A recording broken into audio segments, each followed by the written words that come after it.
بسم اللہ الرحمن الرحیم۔ بغداد یہ ایک ملک کا نام ہے۔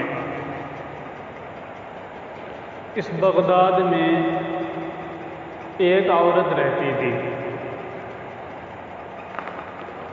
وہ عورت بہت زیادہ حسین تھی، خوبصورت تھی،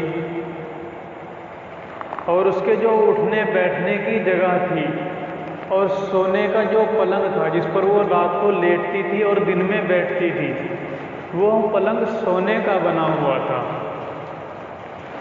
مگر یہ عورت ایسی تھی کہ یہ مشہور ہو گئی تھی زنا میں۔ لوگ اس کے پاس جاتے اور اس کے ساتھ زنا کرتے۔ یہ ایک شخص سے 100 دینار لیتی تھی، 100 دینار لے کر اس کے ساتھ زنا کرتی۔ اسی علاقے میں ایک بزرگ بھی رہتے تھے، وہ ہر وقت اللہ کی عبادت کرتے تھے۔ تو اچانک ایسا ہوا کہ یہ عورت اپنے گھر کے دروازے پر کھڑی تھی اور وہ بزرگ اس گلی سے گزر رہے تھے۔ تو ان بزرگ کی اس عورت کے اوپر نگاہ پڑ گئی۔ تو ان بزرگ نے اس عورت سے پوچھ لیا کہ تو کیا اجرت لیتی ہے اپنے زنا کرانے کی، اپنے ساتھ صحبت کرانے کی؟ پتہ لگا کہ یہ عورت 100 دینار لیتی ہے۔ اب وہ تو بزرگ تھے، عبادت کرتے تھے اللہ کی، ان کے پاس 100 دینار نہیں تھے، نہ ان کو پیسوں کی ضرورت تھی۔ لیکن جب ان کو اس چیز کی خبر ہوئی کہ 100 دینار لے کر یہ عورت زنا کراتی ہے، تو اب یہ گئے اور جا کر مزدوری کرنے لگے، اور انہوں نے بڑی محنت اور مشقت سے 100 دینار کمائے۔ جب کئی سال گزر گئے، ان کو 100 دینار کمائے، تو یہ ان 100 دینار کو لے کر اس عورت کے پاس آئے اور آ کر کہنے لگے کہ یہ لے 100 دینار، میرے دل میں تیری محبت بیٹھ گئی اور میں تیرے ساتھ زنا کرنا چاہتا ہوں۔ عورت تیار ہو گئی۔ چنانچہ جس وقت یہ سونے کے جو پلنگ تھا، اس سونے کے پلنگ پر انہوں نے اپنا قدم رکھا تو ان کو فوراً وہ وقت یاد آ گیا کہ کل قیامت کے دن مجھے اللہ کے سامنے کھڑا ہونا ہے۔ ان بزرگ کے جیسے ہی ان کو یہ بات یاد آئی کہ کل مرنے کے بعد، کل قیامت کے دن جب میدان محشر قائم ہوگا، تو جیسے آج میں نے اپنا پاؤں اس عورت کے پلنگ کے اوپر رکھا ہے، کل اسی طریقے سے میرے یہ پاؤں اللہ کے سامنے کھڑے ہوں گے، میں اس وقت کیا جواب دوں گا؟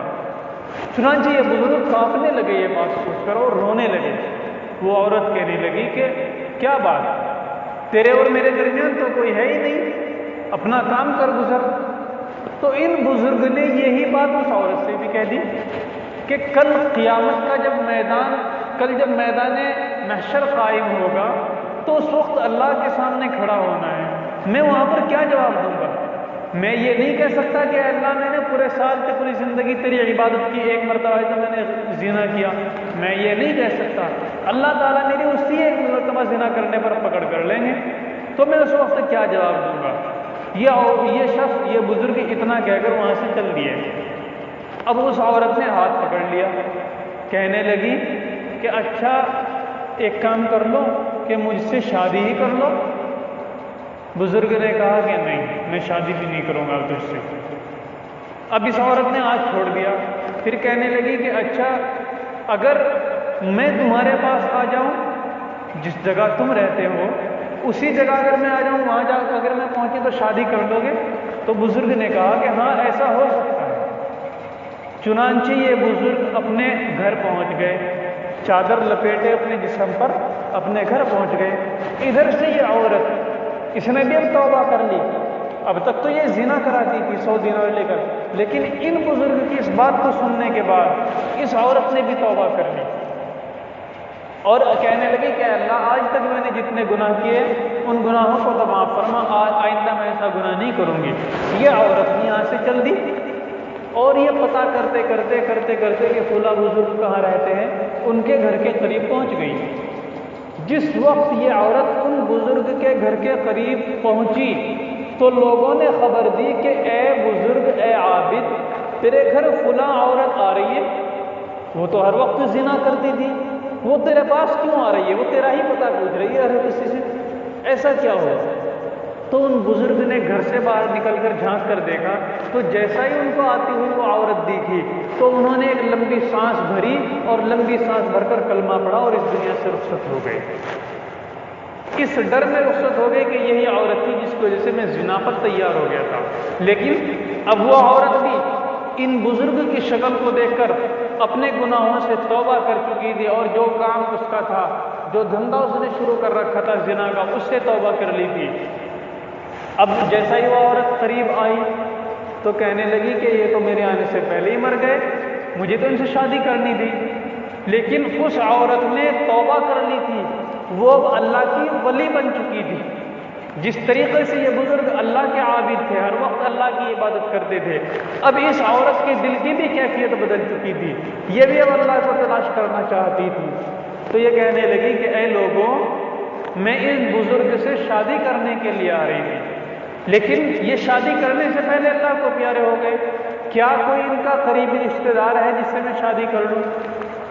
تو کسی نے بتلایا کہ ان کا ایک بھائی ہے جو بہت غریب ہے، اگر تم چاہو تو اس سے شادی کر سکتی ہو۔ تو اس عورت نے ان کے اس بھائی سے شادی کر لی اور یہ کہا کہ اے اس شخص کے بھائی کہ جس کی محبت میرے دل میں بیٹھ گئی، میں اس شخص کی وجہ سے اپنا پلنگ چھوڑ کر آئی جو پلنگ سونے کا تھا، میں اپنے ان گھروں کو چھوڑ کر آئی کہ جس گھر کا دروازہ بھی سونے اور چاندی کا بنا ہوا تھا، میں ان گناہوں کو چھوڑ کر آ گئی ہوں، اب مجھے یہی غربت کی زندگی پسند ہے۔ چنانچہ اس عورت نے اس غریب شخص سے شادی کی اور پوری زندگی غربت میں گزار دی۔ تو یہ دیکھو، اصل اس واقعے میں ہمیں سبق ملتا ہے توبہ کا، کہ بزرگ اس عورت کے پاس جا کر زنا کے لیے تیار ہو گئے، لیکن کیا یاد آیا کہ کل قیامت کے دن اللہ کے سامنے کیا جواب دوں گا جب اللہ کے سامنے کھڑا ہوا ہوں گا۔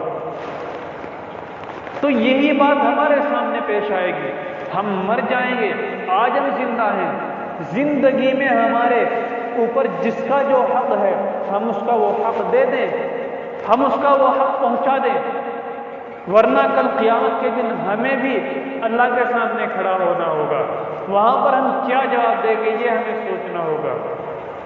اللہ تبارک و تعالی سب کا حق پہچان کر ہمیں سب کا حق ادا کرنے کی توفیق عطا فرمائے۔